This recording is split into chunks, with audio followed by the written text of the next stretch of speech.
बड़ा शांत स्वभाव रुक्मणी जी का था। इसलिए भागवत जी में एक प्रसंग है जहाँ भगवान ने रुक्मणी को गुस्सा दिलाने का खूब प्रयास किया।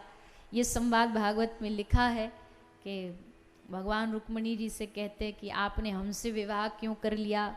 अरे इतना बढ़िया सुंदर आपको शिशुपाल मिल रहा था, इस हम जैसे से ब्याह करने से क्या लाभ जिसके माँ बाप का ही अता पता ना हो। देवकी नंदन यशोदा नंदन सब इसी में बेचारे संदेह में रहते हैं। तो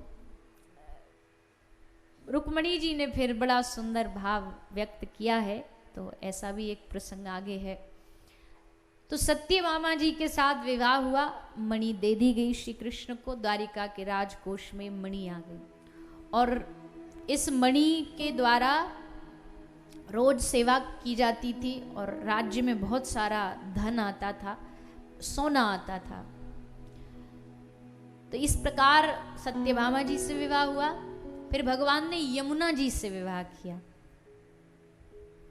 कालिंदी मैया से विवाह किया। एक भगवान की रानी है मित्रविंदा। मित्रविंदा का स्वयंवर हो रहा था। तो मित्रविंदा का जो भाई है वो कृष्ण से बहुत चिढ़ता था। मित्रविंदा के पिता वो भी कृष्ण से बहुत चिढ़ते थे। तो स्वयंवर हुआ तो भाई ने समझाया, देखो स्वयंवर होगा, सब लोग आएंगे, दुर्योधन भी आएगा, तुम दुर्योधन को वर चुनना। वो चाहता था दुर्योधन से विवाह हो जाए तो हमारी थोड़ी हस्तिनापुर से अच्छी जान पहचान हो तो राजनीतिक लाभ होगा। तो ये सोच करके सबको बुलाया पर कृष्ण को न्योता नहीं दिया। लेकिन मित्रविंदा तो मन ही मन भगवान को चाहती थी। भगवान को पुकारा, भगवान आए और भरी सभा में बीच में प्रकट हो गए। मित्रविंदा जी ने ना आगे देखा ना पीछे और जा कर के माला श्री कृष्ण के गले में डाल दी। लो अब करो क्या करोगे। भाई भ्रकुटी चढ़ाने लगा, पिताजी की भ्रकुटी चढ़ गई। तो भगवान ने सोचा मामला गर्म हो गया, भागो यहाँ से। सो मित्रविंदा को पकड़ के ठाकुर जी हरण करके ले गए। भगवान के सब ब्याह बड़े विचित्र विचित्र हुए। मतलब ऐसे ब्याह हुए सुबह तक, ब्याह शादी के 1 घंटा पहले तक भी नहीं पता था कि आज शादी होगी और शाम को बहू घर आ गई। ऐसे ठाकुर जी ने विवाह किए, मित्रविंदा के साथ विवाह किया। फिर नग्न जीती सत्या, बैलों को नाथ करके इनके साथ भगवान ने विवाह किया। फिर भगवान ने भद्रा जी को अपना पटरानी बनाया और 8वीं भगवान की रानी का नाम है लक्ष्मणा जी।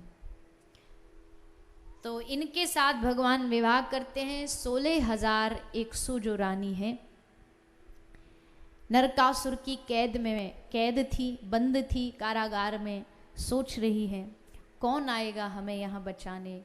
शायद अब यही हमारी अंतिम गति है कि हम यहीं रोते रोते मर जाएंगे, मृत्यु के अलावा अब कुछ दिखाई नहीं देता। लेकिन भगवान कहते हैं जब सारे रास्ते बंद हो जाते हैं तब मेरा रास्ता हमेशा खुला रहता है।